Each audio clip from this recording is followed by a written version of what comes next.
the 5 most common causes of weight gain. I think, as I said, if you saw the advertisement for this webinar, it's like we have been told for years and years and years, that you just need to eat more and, eat less and exercise more, and that it's a straight equation of maths. And you know what, and I'd have to say, especially as a woman, this is not the case at all. And so, of course, there's many people that are left frustrated who don't know what they should be doing or where they should be going with this.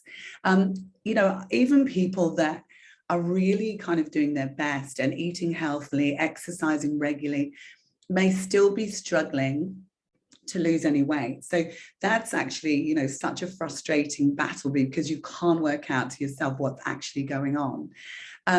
So what's the solution here? It's to investigate what might be out of balance in the body and to work out what might be causing your own weight loss resistance. So if we fix these areas, for starters, you'll find out that your body will respond. So, a lot of this is we want to bring the inflammation down in the body, but we want to investigate the root cause of this problem. So this is me. So my name's Toni, for any of you that haven't met me before. So I'm a naturopath at Balanced Living in the clinic there. So their whole kind of treatment program, functional medicine, nutritional medicine. I love using herbs as medicine. I'm a homeopath as well. And I also practice an emotion code, which is about allowing trapped emotions to be released from the body. Again, there can be resistance in weight from emotional triggers as well. I studied in Australia, so I was in Australia for 23 years. I think the whole naturopathy kind of movement there has been really amazing, and the products, the training, everything around that. It's a really interesting area there. So I've been in Singapore for about 2.5 years. So I arrived just before COVID. And so it's been a really interesting journey for me, being in clinic, switching to, online a lot. Now I do a real mixture of both, but I think, we have a far greater reach. And the other thing I'd like to say is that personally, I came here just before COVID, as I said. I was really trying to work out my food, where I get it from, like what I do, what I eat. Went into lockdown. So I, like a lot of people, probably took some of that, like a bit of a hedonistic holiday, and came out of that. And then in the same time, I also went into menopause. So I had these real kind of features. I suddenly woke up one day and I was probably about 8 kilos heavier than I was before. So coming out of lockdown, I really, one of the programs I'm going to show you about today is a program we're about to launch called the Body Transformation Plan. And it's a combination of intermittent fasting and keto, but done in a really healthy way. And what I found through that absolutely I could start to, and I rebalance the hormones, all of this stuff, which you'll see we're going to start going through. Until I kind of rebalance some of the hormones, the gut, that kind of thing, you'll never really get your body working to where it is. So I'm very happy to say that I'm essentially still on that journey, but I have lost a lot of that weight, and I know this works, and I know how frustrating it can be for a lot of people. And, we really do need to take into account as well, as we change each decade of our life, as we go into each life stage, things are going to be very different. So I think, that's really something to look out for as well. Okay, so what would be number one of this? So it's our gut health, basically. So we absolutely need, and actually one thing I'll say here is each of these 5 topics could be a whole webinar to itself. So I'm going to go through fairly quickly so that we're not, I don't have you sitting here all day, so that we get, what we want out of this.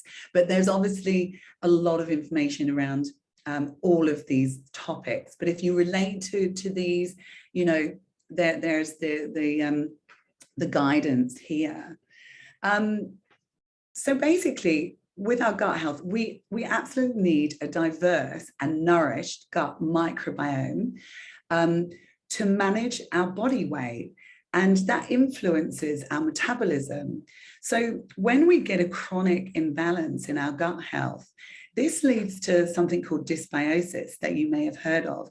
It's an overgrowth of gut bacteria.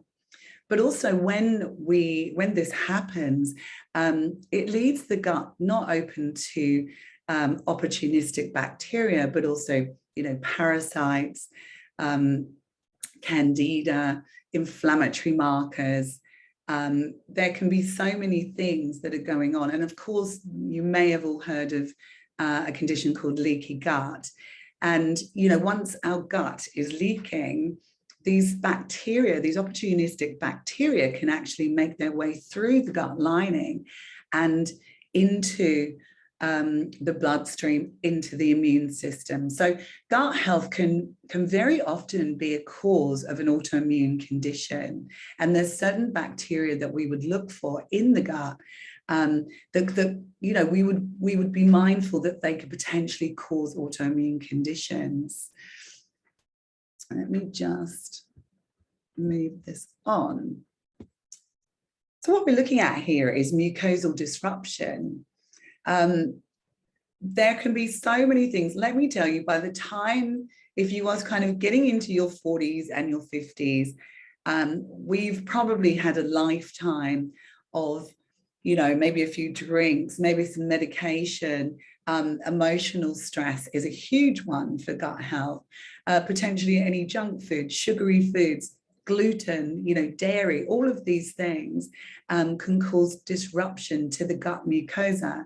And that will cause inflammation in the gut and change that bowel, those bowel habits.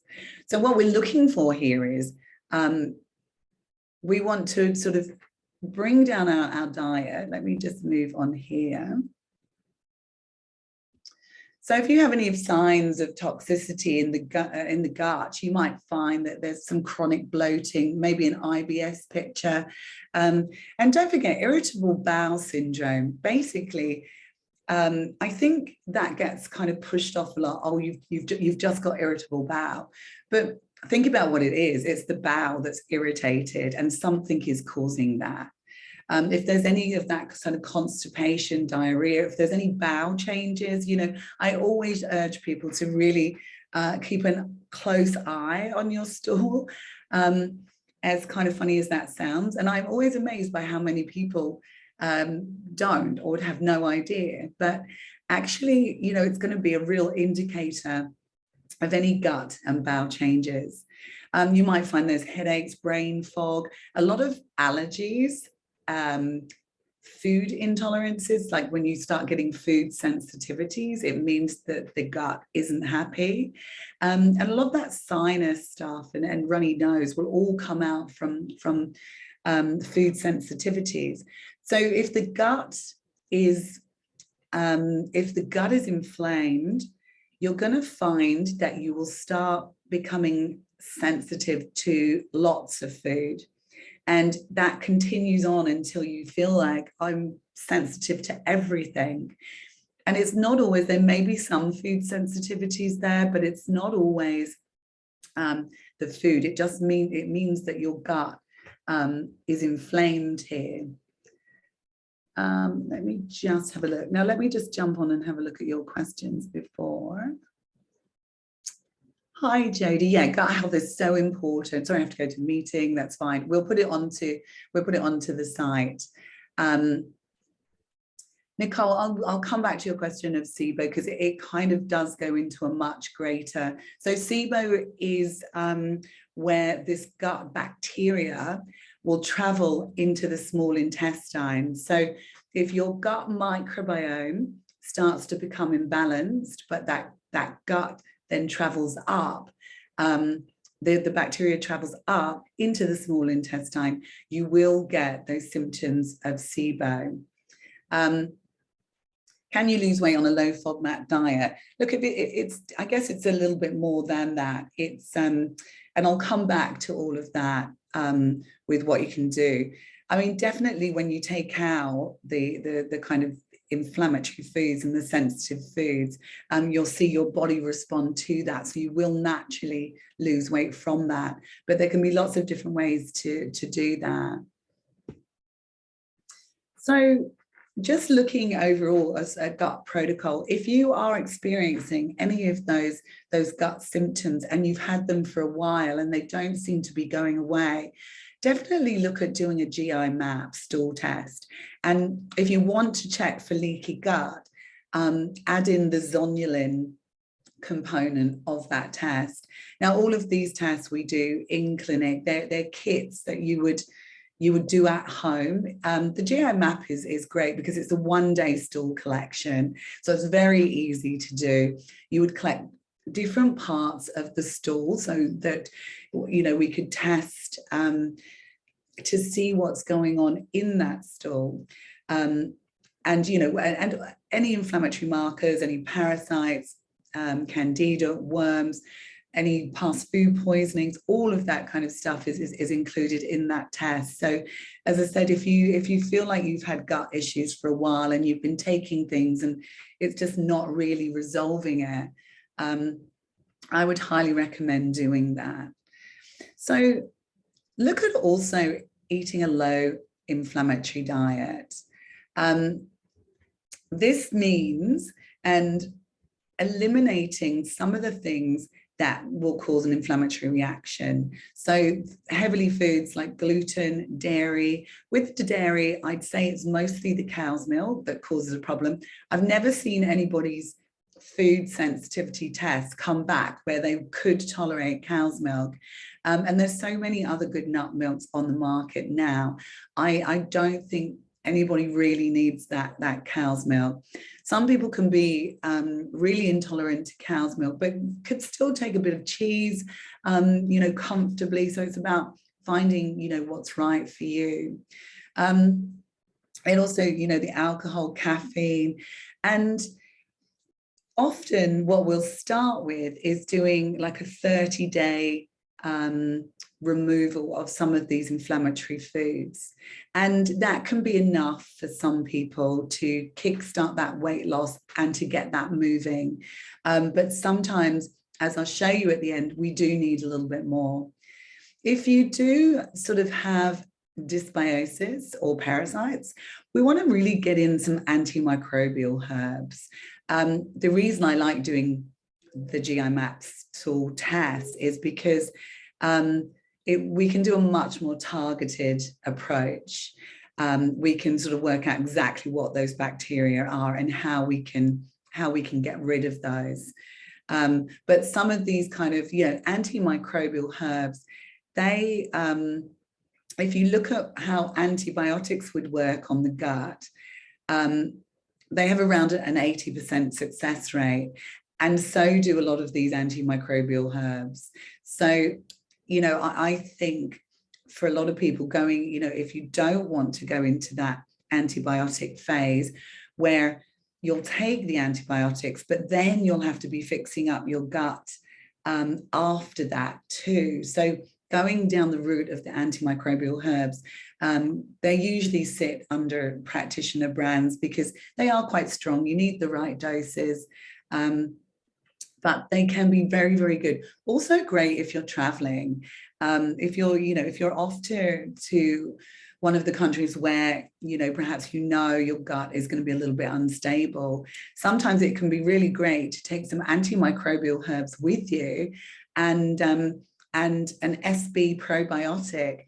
And that can really protect your gut from any of the microbes that may pick up. So if you are traveling off to You know, potentially India, Bali even, you know, that there's a lot of kind of strange bacteria that go on there. So that can be a good preventative there too. Looking at like a really good gut powder. So we want to get in things like glutamine, which reduce the intestinal permeability. So if there's leaky gut there, it will help bring down the inflammation and really kind of seal and heal that. Another one is like mastic gum, which is in some of these gut powders. That's really good again for reducing gastric mucosal damage. And also if you find that you have something like Helicobacter pylori come up, the mastic gum can really help there. And then you've got some other nutrients like slippery elm, apple pectin, inulin, and the nutrients vitamin A, D, zinc, all amazing for the gut. And you really want to also find the right probiotic for you. There's many different strains, and the role of probiotics is very much more targeted now. The SB, as I mentioned, is great if there's dysbiosis to start with, and then we possibly alternate with a broad spectrum. And the other thing that's really good are your stomach enzymes. So again, as we get older, our stomach enzymes can obviously become a little bit lower, and we can find we're not breaking down the food properly. So if we don't break down the food properly, we then end up with chunks of food in the gut. They're in high temperatures. They are just leaving the gut open for opportunistic bacteria to come in. So we're looking for this 80-20 picture with the gut. 80% good bacteria and 20% not so good we can cope with. But once that balance starts to change, we then start getting, you know, leading into problems there.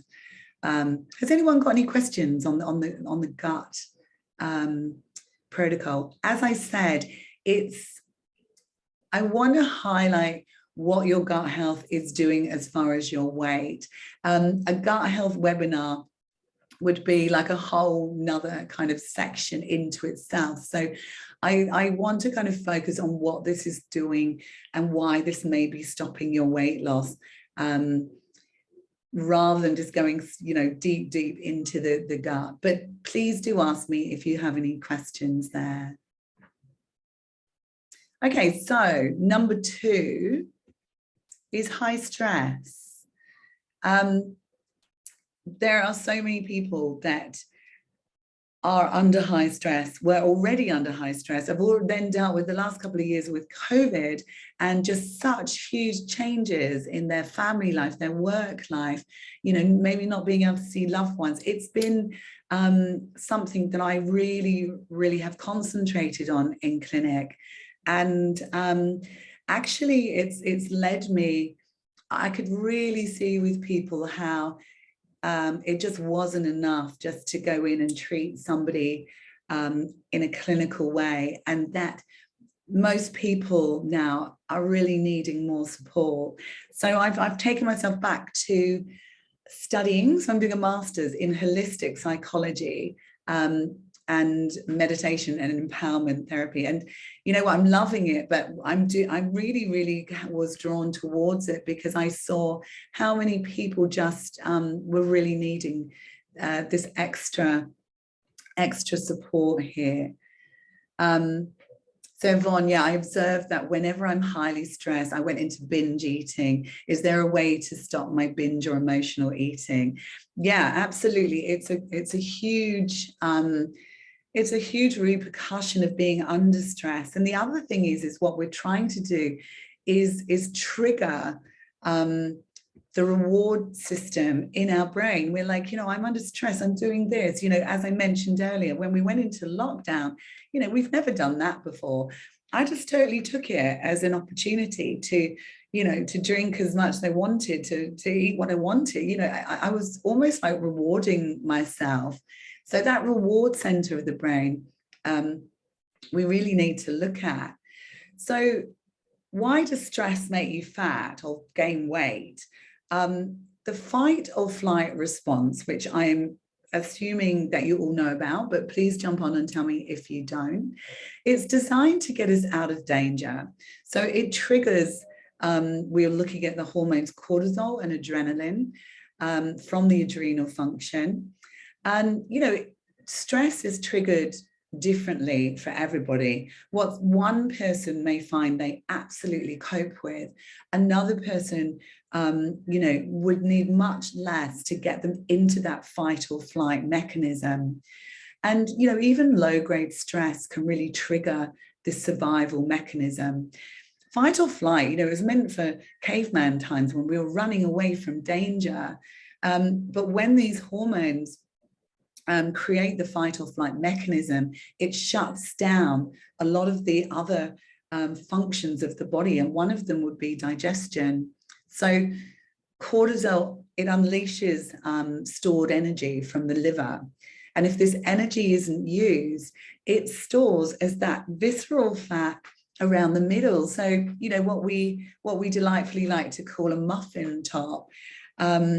Definitely when you've been under stress for a prolonged amount of time, you suddenly can see this weight gain around the middle, and it wasn't there, and it can happen very, very quickly as well.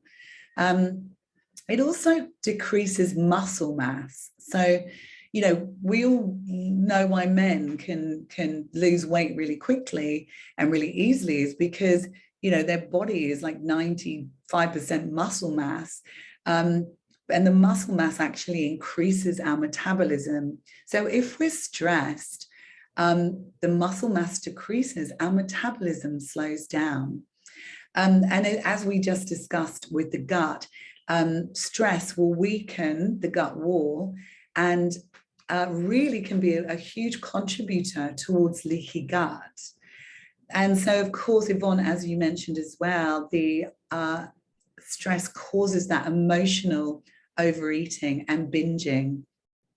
We're just out of balance. Our bodies aren't feeling in balance. Our hormones are causing us to, one of the things with stress is that often people really crave sugar and may crave those bigger carbohydrates. So obviously when we start to deal with the stress and get that under control, we bring down those levels.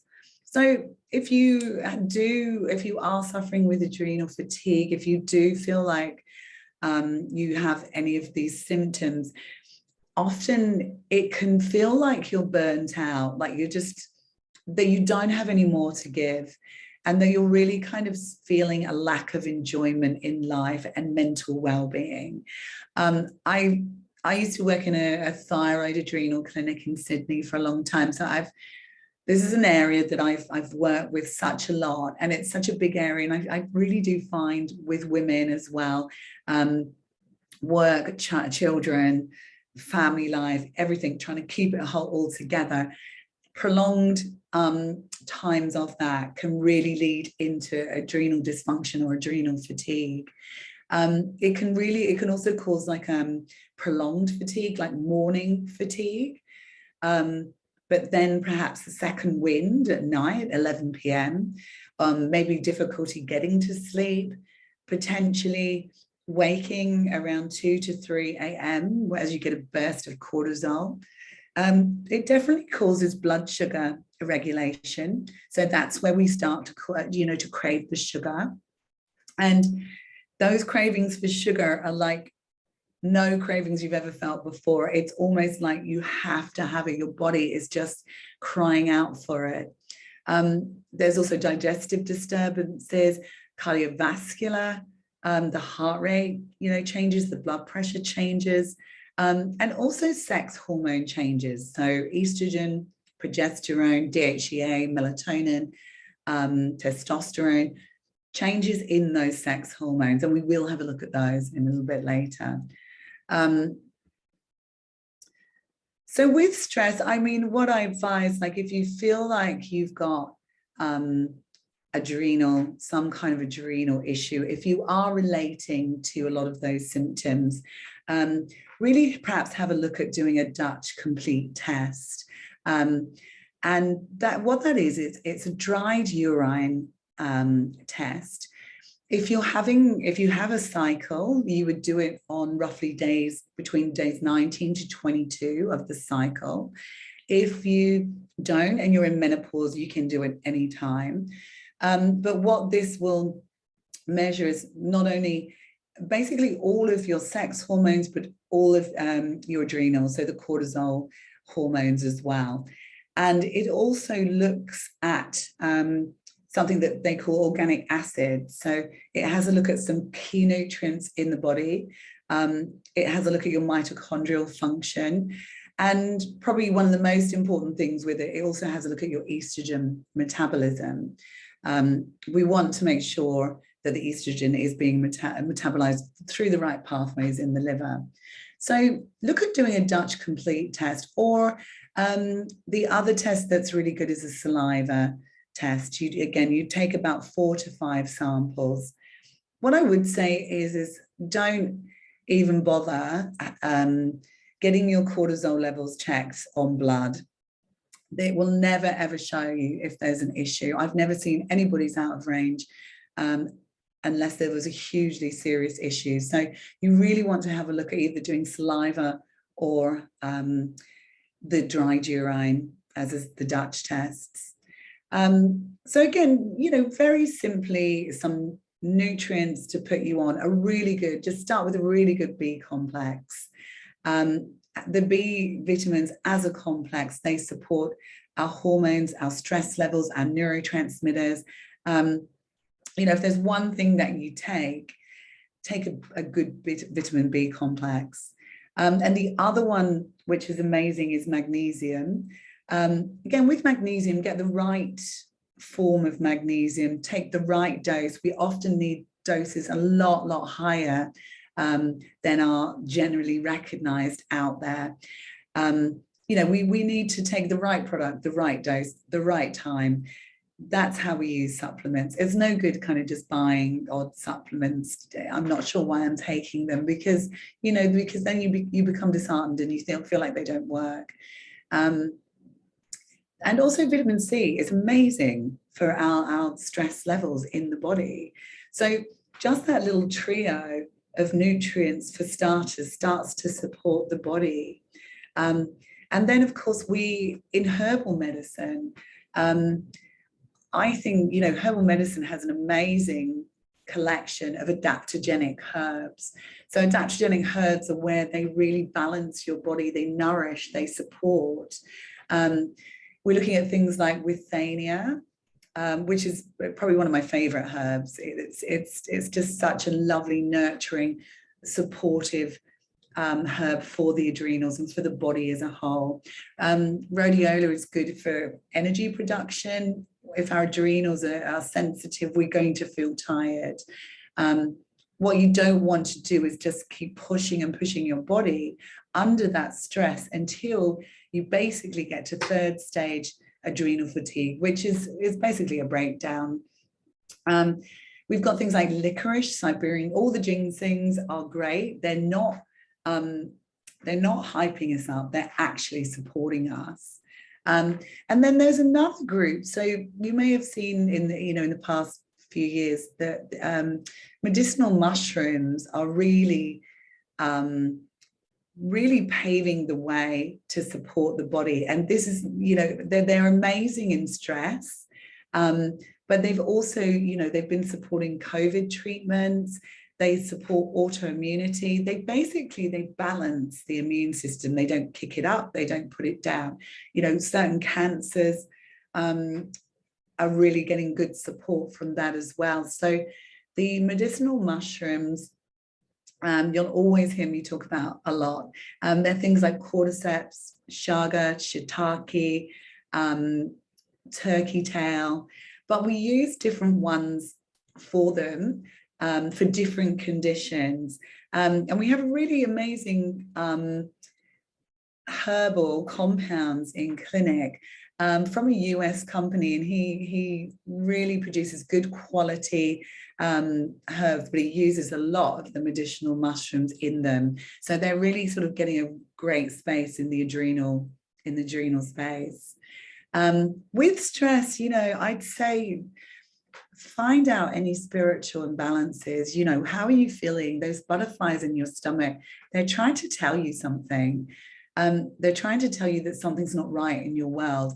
And this could be from a relationship, from an illness, from a family, from a job, like all of these things. Really listen to how your body is feeling and what it's trying to tell you with regards to that.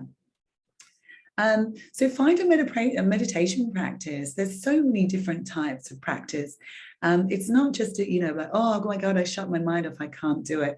There's some beautiful, like guided meditations even online that can take you on a journey, that can really relax the body.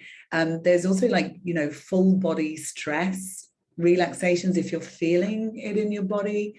Maybe, tap into some of those. I think the key with meditation, is that to do it regularly. Just take a little bit of time for yourself every day to have some quiet time and meditate. And obviously there's different types, be out in nature, community, being with good friends, laughter, all of those things, are really amazing to balance the adrenal function. You've got some essential oils there you can bring into your life. I often kind of put clients through a stress questionnaire to see exactly where they're at. And I can tell from that what stages and what needs to be done from that. There's a really good doctor, Dr. Wilson, you can look up. He has some questionnaires on his website, and he has a lot of good stuff around adrenal function and adrenal fatigue. What he would also say is this is actually a HPA dysfunction. So it's a hypothalamus pituitary adrenal dysfunction. So it's all of that. And then the other thing I would say is that if you have adrenal fatigue, don't do that kind of crazy exercise whilst you're supporting your body. Then really nurture. So the yogas, maybe Pilates, Tai Chi, walking, really, really support yourself. I had so many personal trainers with adrenal fatigue. It just, you think about it, a donkey's going up a hill and you're like, come on, do more. And, they can't. And that's how our bodies feel when our adrenals are fatigued. Let me just have a look. So Yvonne, you have this problem where you're waking up, very little sleep, or waking up in the middle of the night, and your body tends to reach out for food on autopilot. Yeah, of course, if you're not sleeping and you're waking, your energy levels will be all over the place, and that then affects your blood sugars, which actually I think is where we're going next. Any other questions on adrenal fatigue or a stress protocol? No, good. Hopefully I'm not going too fast here. As I said, I wanted to make sure that we covered these top things and why they might be causing weight gain. Again, so I bring it back to that. As you said, most of you know, each topic would be huge in itself, and is, we often do separate webinars on these. So number 3 is thyroid troubles. I think, so with the thyroid, and why does it make you gain weight? Basically, the thyroid is the master gland of our metabolism. It controls all of our metabolism, all of our metabolic functions. And for anybody on here that has a thyroid issue, or suspects they may have a thyroid issue, you will see pretty much every system in your body go out of balance, because if the thyroid is out, everything comes out. So it's here. It's a tiny, tiny gland. It's based in here. It's very, very sensitive, and it's very easily damaged by oxidative stress.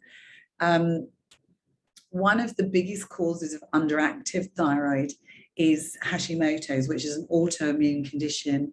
And it's where the body doesn't recognize the thyroid as being part. So it creates antibodies and they start to attack the thyroid. Stress is also a very, very common cause. It can be very difficult for some doctors to really identify the symptoms because there's so many symptoms. As I mentioned, I worked in a thyroid clinic for a long time in Sydney, and I learned so much there about what it does to the body, how to identify. Really, we need to identify by a symptom picture.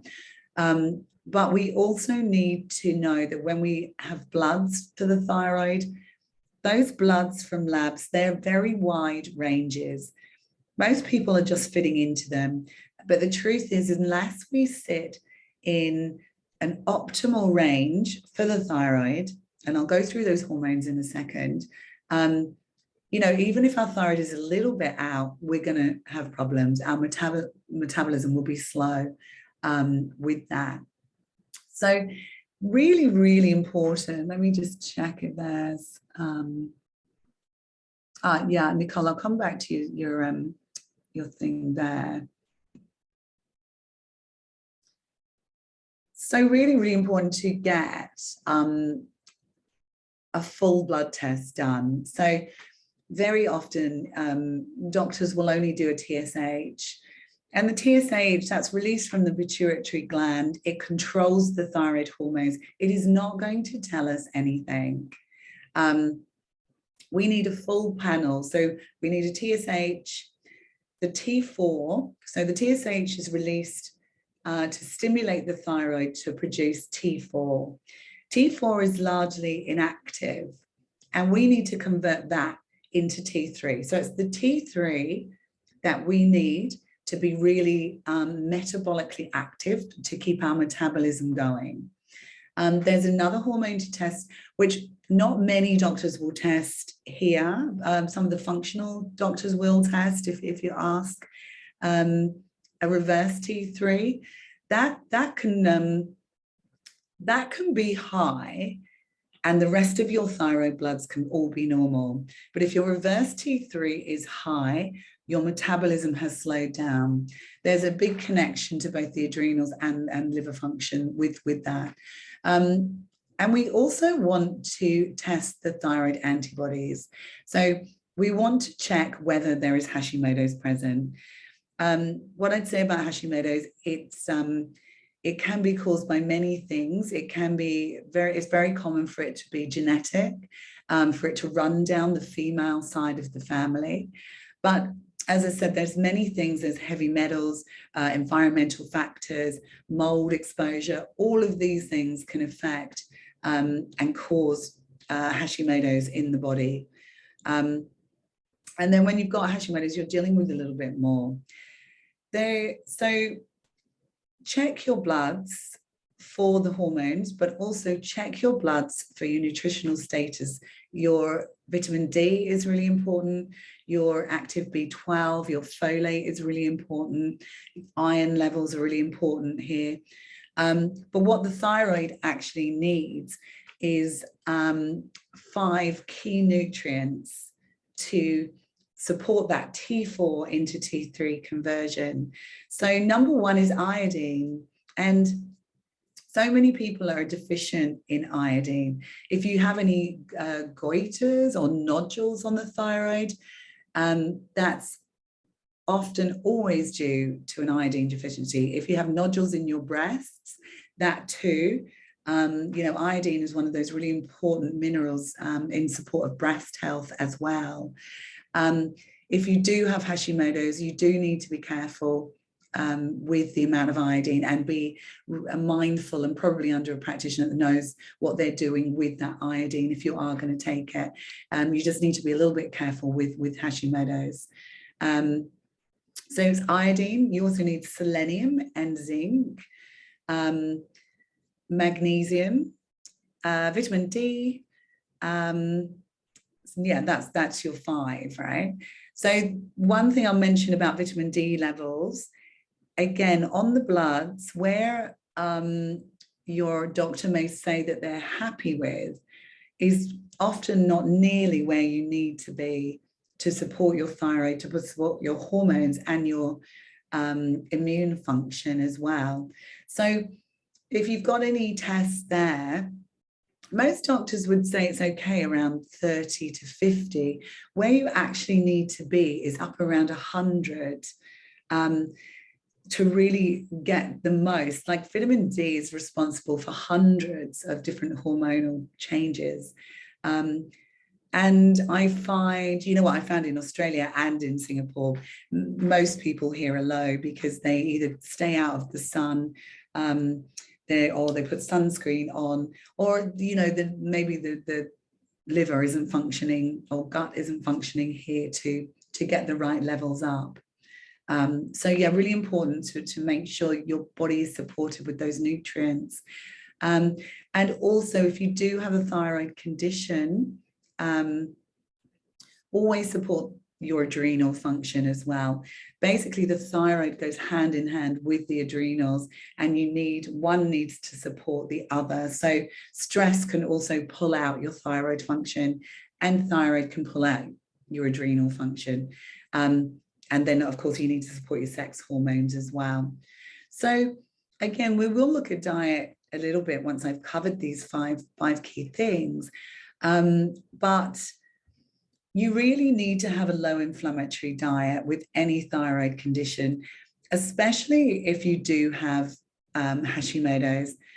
The only people that I've really seen get their Hashimoto's into some kind of remission and you know, no antibodies present, are the people that really seriously take the gluten and dairy out of the body.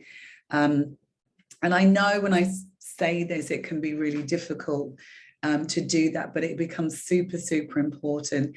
Those are the most inflammatory foods for the thyroid. And then, of course, you know, the sugar, caffeine, alcohol, the inflammatory factors, but definitely mostly with the thyroid, it's the gluten and the dairy. I always get people to check a symptom picture to see, you know, where they're at, and I can tell if the thyroid function is out. The other thing to do is to take your morning temperature. So if you grab yourself a thermometer that you can put under your arm, and then make sure you're not on your cycle 5 days past your cycle, then as soon as you wake up in the morning, pop that thermometer under the arm and record your morning temperature. Now, most people will wake up warm and feel like they're warm. But if your morning basal temperature is sitting somewhere, you know, really below 36, if it's sitting at around 34, 35, 35.5, then there is a good chance that your thyroid is underactive. So yeah, very much can be a major cause of weight gain, and you know, the weight can pile on.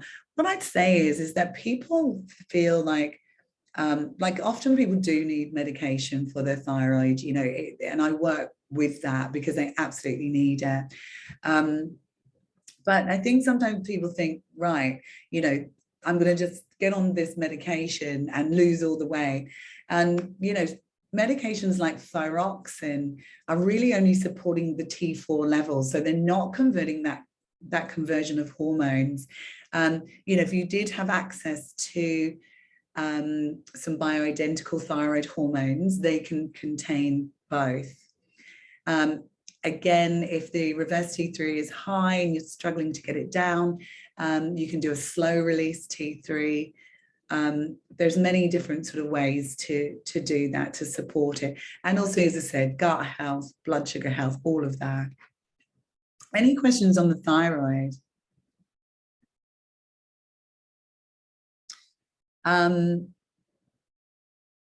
Okay, so Nicole, is intermittent fasting good for SIBO, even with someone with suboptimal thyroid? So with the intermittent fasting, and I am actually going to go into, you know, why we do it. And I personally, I'm a big fan. But if you haven't, done the intermittent fasting before, and you do have thyroid, adrenal, or blood sugar issues, it should be a gradual process of doing that so that you really get your body used to it. So let's say I'll normally do like a 16-8 in the day. So I tend to sort of start eating at 12 and I'll stop eating at 8. If you do, have a thyroid issue, then just gradually, start with stopping at 8 and eating at 9, and gradually bring those hours down so that your body has an opportunity to get used to it. It actually is good for people with thyroid issues. With adrenal stuff, I'm often a little bit more careful, but what we want to do is fix up those adrenals first and the thyroid, get the thyroid stable, get all of these stable first, and then, push it into that. So again, I'll show you the kind of 3 key ways I feel can work for both. So number 4 is blood sugar issues. Now, why does this make us gain weight? And so basically we're talking about insulin resistance here. So insulin is secreted by the pancreas, and the main function of insulin is to escort glucose into the cells to store energy. So insulin resistance will develop when the cells become less sensitive to insulin decreasing glucose stores in the cell and increasing glucose in the circulation. So it's really important. There's obviously a big family history factor here. I find a lot of people that have blood sugar issues, diabetes, whether it's type 1 or type 2. So type 1 being the autoimmune condition, type 2 being much more diet related.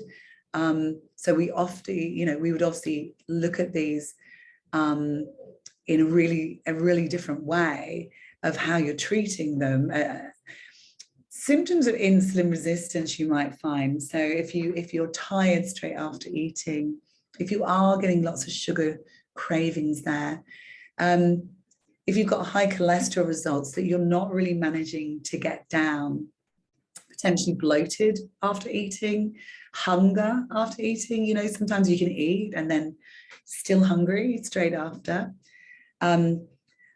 Insulin resistance can make it very difficult to lose weight until you get those blood sugars under control. And also, anyone with any insulin resistance or diabetes will have a higher body fat percentage.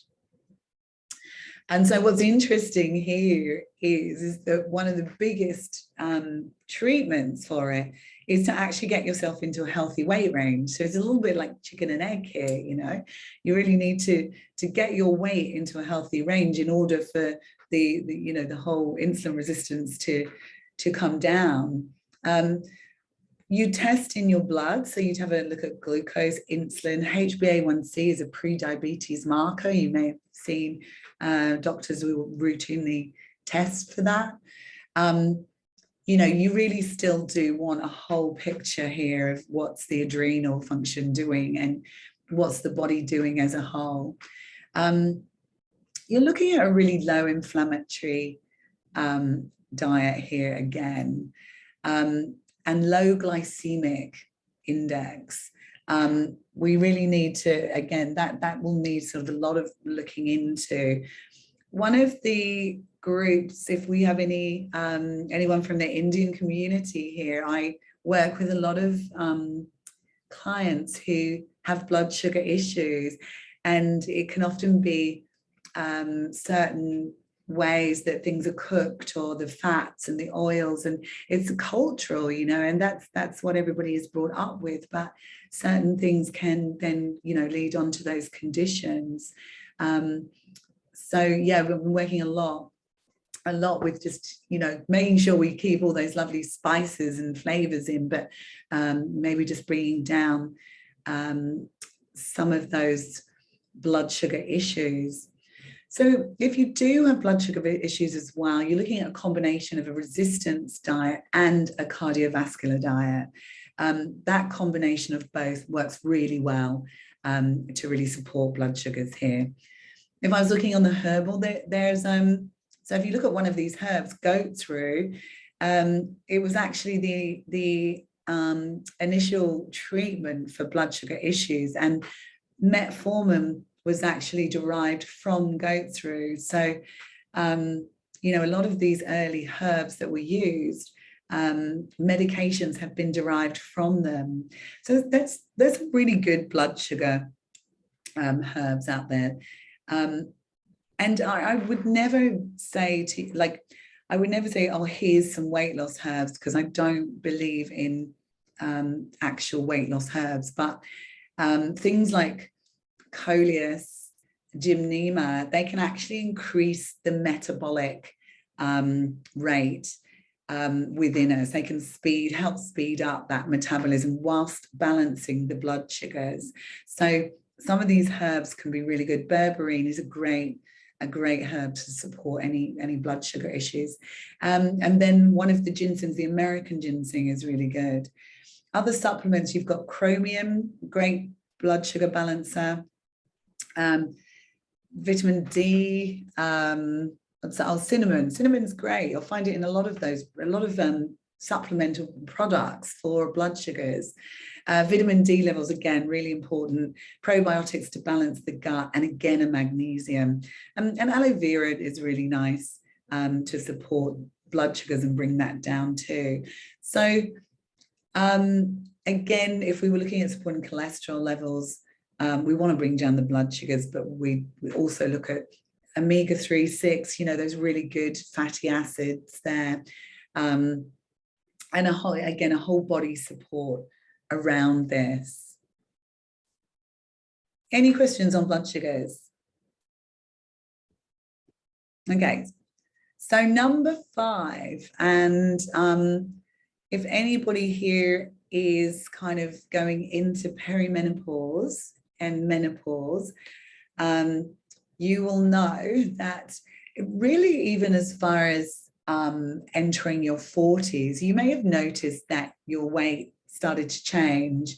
And, you know, some of you that maybe never had any weight issues in your life would suddenly have found that you're starting to put on weight.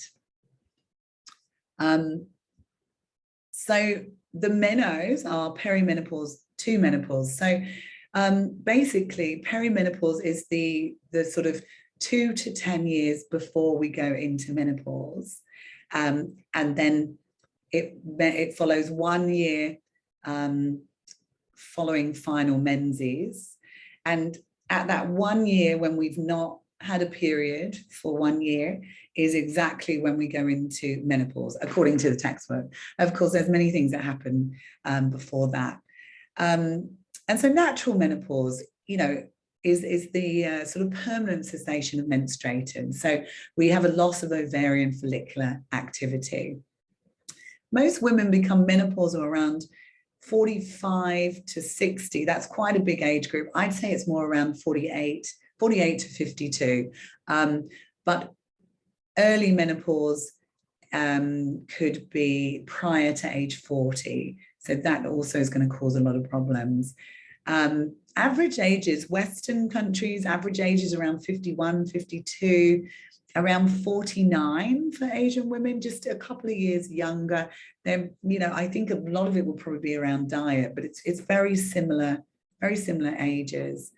So here's the thing, most women gain weight in the lead up to menopause, very annoyingly.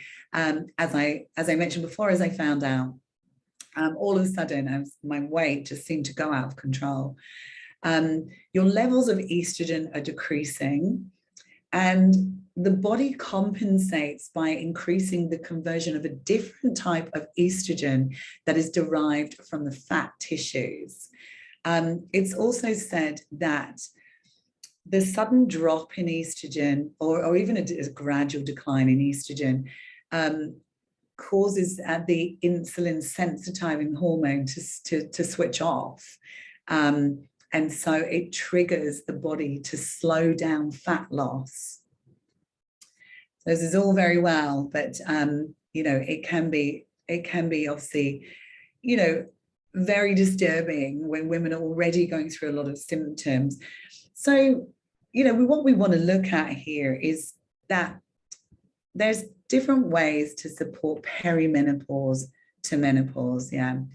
Again, I'd really come in here with a Dutch test, a full Dutch complete hormone and adrenal test, and really have a look at where you're sitting in your cycle. Again, I mentioned earlier, if you've got a cycle, test, you work out the length and you test in that luteal phase. And if you don't have a cycle, you can literally do it any time. If you're having sleeping issues, you would collect an extra sample at night, because we also want to have a look at your melatonin levels. So this is definitely a time when I think we now need to start changing the way we eat. And this is where we bring in, low inflammatory diets, intermittent fasting, keto, and that's what I'm going to go into in a second to really go through the different forms of what we can do. Again, hormones, we really need to support them. A good B complex, magnesium, omega-3/6, to support the joints and all our essential fatty acids. If you're in perimenopause, I think that most women, as long as they support themselves, can really support themselves through perimenopause with herbal support, herbal and nutritional and supplements. Things like Vitex, which is chaste tree, amazing for regulating the hormones in perimenopause. You've got milk thistle to support the liver. Maca's great. There are different herbs that I would use for perimenopause to menopause. They are different, very different menos as such to support. And again, what I wanted to do today was to really go in as to why that might be causing your weight gain and why it's so common. Again, this is a huge topic to go into, and one personally I could sit here all day and talk about, because I find it very interesting and close to my heart. So yeah, herbal support, but also if you have estrogen issues. So don't forget, in perimenopause, your estrogen peak going up and down like this, like a roller coaster. So you might end up with high estrogen issues. So basically your estrogen can be high and low over the course of the same time. So you're really needing to support. So, we look at things like broccoli sprout, DIM, some of you may have taken calcium D-glucarate. That basically gets rid of any dirty estrogen that's in the body that might end up in breast tissue or somewhere we don't want it. And I think that's one of the best things about the Dutch complete test, is that we get to see how we are metabolizing estrogen through the body. So what I would say is a lot of women go into menopause very easily, right? But that's probably the minority. Some women will never get a hot flush in their life, and you know what? They're very lucky. There's no rhyme nor reason. It doesn't always come down to how healthy you are or what you've done or anything else. There are many, many different scenarios here. And what I'd say is, that we have bioidentical HRT available to us now. Things like estrogel, micronized progesterone, even testosterone. And I think we should use it whilst supporting the rest of the body. But, I think people get really hung up. HRT has definitely changed. And again, that's a big topic. The body identical HRT has been shown to be very, very safe on the body, as long as we get the right checks done and we monitor it. And it can be very life-changing for women in menopause. If you read anything in the past, once you reach 50 or you're going to menopause, you're basically not supposed to be alive, because women didn't used to live past that. So the fact that women are living for such a long age, and in fact, most women are still expected to be, supermodels at 50, but I think women are looking good these days. They really sort of, have that youth and vitality, and we want to keep it, right? So yeah, if you have any questions about the HRT, do pop it on. The sleep is really important in any of these meno phases. Definitely magnesium. I go in with the Mother Earth magnesium. It's a liquid. It's really good. I then use herbs, and if the herbs aren't working, then I'll go in with the melatonin, and I'll re-regulate the sleep for a while. So you can go on for around 2 months and then see where you sit with that. I kind of don't muck around with anyone sleeping, because it's so important. And if you are experiencing a lot of hormonal symptoms and you're not sleeping, it's basically a bit of a recipe for disaster. So training wise here, resistance and strength training, resistance strength training are everything in these hormonal times. It's all about building muscle. And again, muscle then spurs on the metabolism to burn fat.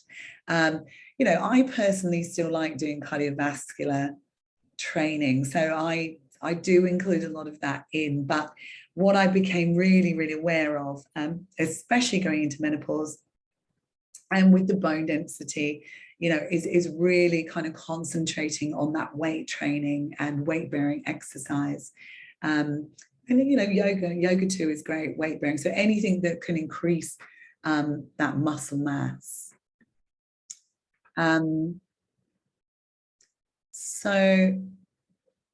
Okay, so any specific advice for PCOS? So hard to lose weight. Yeah, I'm just going to go into a couple of food plans now, Marie, and you'll find with PCOS, you really want to balance those blood sugars, but these protocols really would work for PCOS as well. And it's very difficult, so I hear you. Can you do a Dutch test with a Marina? Yes, you can, actually. The Dutch testing can be done if you're on HRT. It'll obviously give you a slightly skewed version of some of the estrogen and progesterone, but it will show you the metabolism. It will show you the DHEA, the testosterone, the cortisol levels, and all those other factors. So yes, you can do it. The Mirena is interesting because a lot of doctors do put people on a Mirena because it's probably the best out of that that birth control, but not birth control, but also, stabilizing the hormones. But some women often still have a lot of problems with it. I sort of think if you are kind of in perimenopause and you're not using it for, sort of baby prevention, then it's often better to come off of the Dutch test. Sorry, totally reading the questions there. Often maybe to come off of the Mirena and give your hormones a chance to see where they really sit, and then support with potentially the estrogen and the progesterone. I think you're going to get a much more balanced effect. Having said that, people go through menopause just on the Mirena and don't even know they've gone through it, but it can cause, a few issues actually. So, that's something to think about, Anna, that if you were thinking about getting rid of it at some stage, let your hormones settle to where they want to, and then support them. But we can talk more about that at any stage. Yvonne, do we need to go to the gym for resistance and strength training? No, absolutely not. I mean, I mean, even yoga is strength training, you know, anything that's weight bearing, you can do your own exercises at home, like if you have them, or if you're online programs. So it's not just about like being in a gym and lifting those weights. There's many ways to get that there. Any other questions? Okay, so what food should we be eating? So we want a diet, we want a low inflammatory diet. First of all, we want filtered water and lots of it. If you don't have a filter, can I suggest that maybe you buy one of the Epic water filters in clinic, because good quality water that doesn't have all the chemicals in it is going to really be amazing for your body. And especially if you have a thyroid issue, then you definitely want to get the filtered water in and not tap water. We want to include lots of fermented vegetables, prebiotics, kimchi, sauerkraut, kombucha, those kind of things. Foods high in omega-3 fatty acids, so salmon, mackerel, nuts, avocado. Obviously, you know, day to day, we would want to monitor, say the nuts, you just want, you know, like a palm full of nuts. Avocado, again, depending on what diet you're doing, I'm going to show you 3 options in a second. Apple cider vinegar, start your day off with that. Include your sea veggies, lots of iodine in there, and obviously all your superfoods, just get them into your food. You know, if you eat meat, you know, go for the better quality grass-fed red meat, no hormones in the chicken.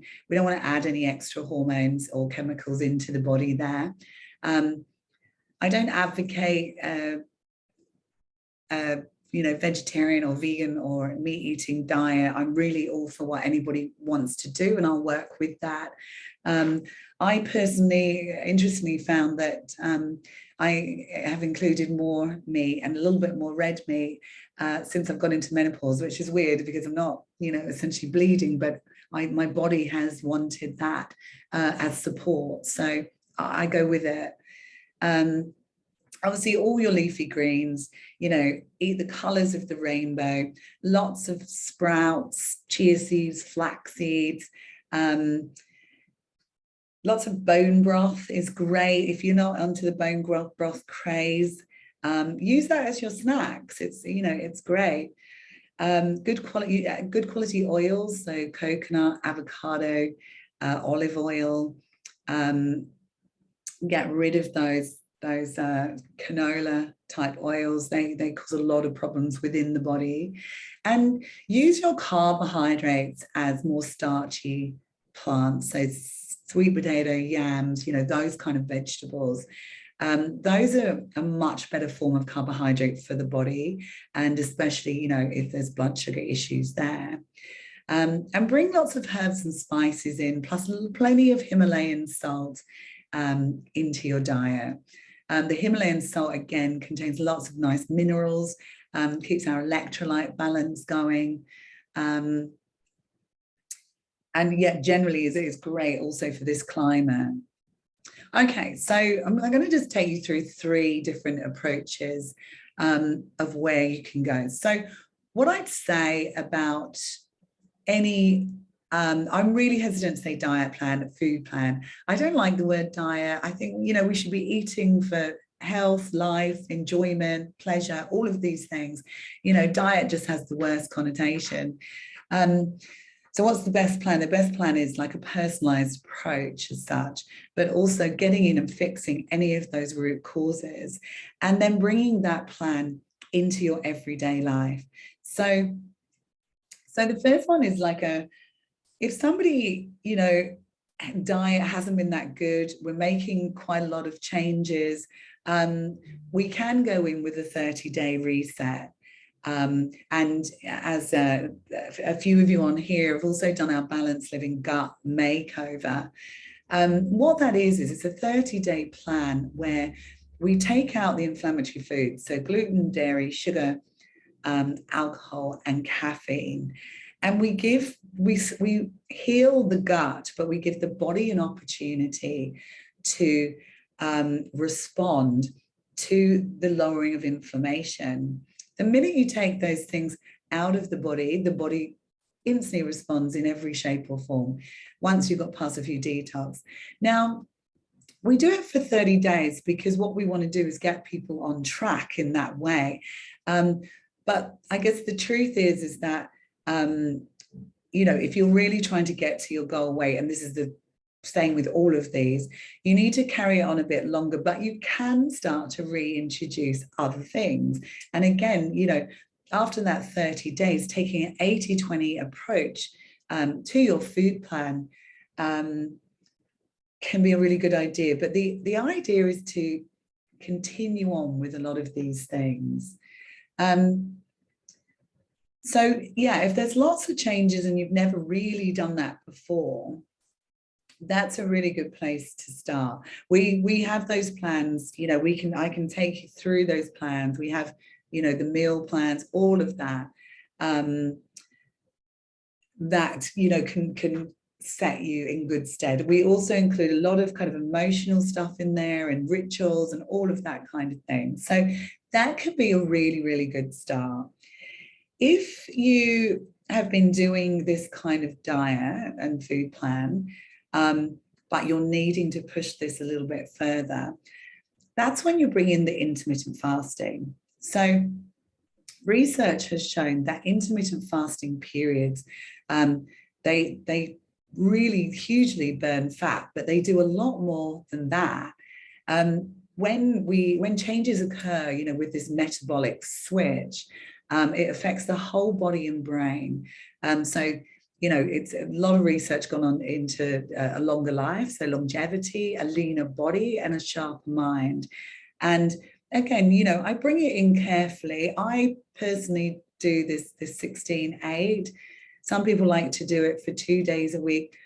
I kind of like the way, something's every day, but I don't always do it at weekends. So, but I have a real routine. I think that really helps me kind of stick to where I'm at. So bringing the intermittent fasting, it can really help with things like diabetes, type 2 diabetes, heart disease, age-related disorders, inflammatory bowel disease. There are so many things that you can get out of it, protection. And first and foremost, it will help the weight gain, but you have to eat properly in that eating window. So let's say you fasted for 6, you've got 8 hours to eat. In that 8 hours, you would eat probably 2, good low inflammatory meals, and you could have 2 snacks. Again, we introduced this to the gut makeover. So like Anna, you would have done this, in that plan. And I think, it really helps it helps keep you really balanced through the day. You may feel hungry when you first start doing it, but your body will very soon adapt, and you shouldn't be feeling hungry at all. And then if you eat regularly during that period, you won't be hungry. So the third plan that I have here, and this is the one I wrote for myself because it wasn't enough for me. I was already eating healthy. I was exercising. I potentially was eating too much, grazing. There wasn't really a structure to it, all of that thing. But, as I said, when menopause hit, I absolutely knew that I needed more. And so I combined this program. It's called the Body Transformation Plan. And basically what I've done is I've combined intermittent fasting with a healthy keto diet. Now, I'd always really resisted doing keto before because I feel like many of the diets are difficult to do and are quite unhealthy. And the fats that they use, they're quite inflammatory if you look at a lot of that. So keto works sort of quite similarly to intermittent fasting. So our normal modern diets predispose many of us just to rely on glucose as primary energy source, right? So we talked about the glucose fueling the cells.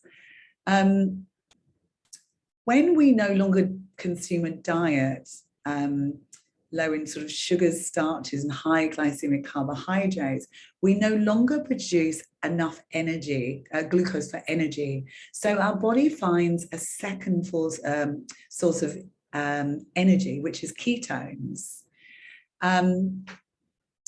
So we wanted a plan that sort of fit in with our inflammatory approach and naturopathic views.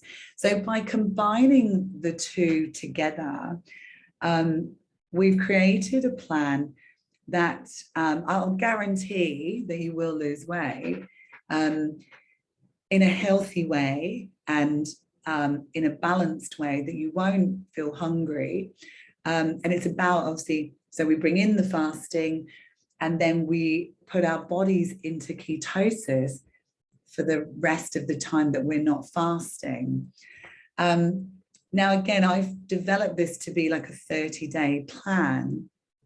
And in that plan, I catch up with you straight away. We'll do like the weigh-in, the measurements. We'll go through all your health history. We'll work out what's going on with your body and go through the plan. And then there's 2 other appointments during that 30 days. And also, you obviously keep in touch with that. We give you the plan to explain everything that you do. So basically with this, you're going to do intermittent fasting. You're going to get your body into ketosis in the rest of the time, but it's a super healthy diet. It's low inflammatory, but you're actually eating like lots of good fats. We have to keep those good fats up. So I love it. Like I can eat, the avocados, olives, nuts. They are balanced out, but they're in really good portions. So you don't go hungry. Like you can even add in, into one of your snacks some dark chocolate. Coming out of the plan. So what I did, and I've done it for 30 days, I carried on a lot of the eating plan, mostly like an 80-20, but some, but then if I want to go out and have a drink and do everything else, I brought that back out back into my life. So, I think any plan that has a chance of success has to be something you can bring into your everyday life. And so, yeah, I as I said, I highly, if you've really got to the stage where you are trying everything and nothing is working, or you've got these factors, yes, we can have a look at these factors and sort all that out. But also have a look at perhaps, letting us guide you through. Anna. Anna, can I say you should definitely do it, because you had absolutely no problem doing the gut makeover. And in fact, you were our star pupil there. And you did really well. And what you'll find with this is it just has a little bit more structure. So it kind of, when you first do it, you will need just to, make sure you've got the right amounts of stuff, but you very quickly will get into just knowing what's the right amount for you to have and how you combine. There is quite a lot of fruit in this diet. If you do have candida issues, we'd take it out. But the other thing is with this is that if your gut is okay with cheese, like I really take out all the milk, but you can include cheese, nice cheeses into this as well. I don't fully take out the dairy for me, because I do quite enjoy some cheeses sometimes, or vegetarian cheeses. So I feel like, yeah, I mean, goat's cheese is great. I feel like it has an approach that will work for first and foremost. And I think that is the thing, we have to have something that works. And I absolutely know it works. And I'm delighted that it works, because, obviously I had to put myself through this as well. but also it works in a really healthy way. It works, you know, we're having good food and you're enjoying your food. And you making me laugh. Anna, just get in touch with me. We'll sign you up. But does anybody else have any more questions around any of those kind of approaches that we've said today? I mean, I think, you know what, there's an approach for everybody there. And again, you know, what I'd advise is look into root cause of what's going on with you, get that stuff sorted, you know, but then, you know, really have a look at your food plan as to what you're doing. I mean, the food is everything as well, you know, and also we do need some willpower around this. We've got to really, really want to do it, because, you know, it's very easy to get waylaid, but there's a way of doing it with still incorporating everything you like into your life. So that's, you know, that was obviously what I wanted and designed that. Okay, I've kept you for ages. I'm sorry, I was supposed to go through this quite quickly. Does anybody have any questions? Well, so if you want to get in touch, now there's a clinic number there. You can WhatsApp. Prima will pick up that one.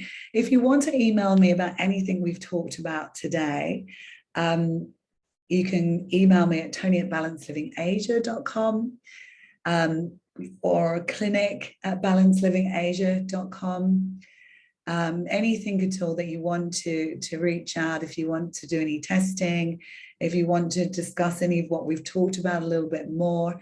We have recorded this today, so we will send that out and we'll stick it onto the website. So if anybody did miss anything, we'll you know, it will all be there. So we're here to support. So yeah, thank you so much for today. I hope that didn't feel rushed. There's so much to go through with each of those topics, as you see. I hope I did manage to answer any of the questions that you had, but said do reach out as well before we go. Thank you so much, everybody, for joining me. And I really look forward to seeing you in Balanced Living or Living Cafe. We hopefully have lots more kind of events and stuff coming up now that everything opens up. And I urge you all to go and enjoy your freedom today. And I look forward to meeting you soon. Thank you so much.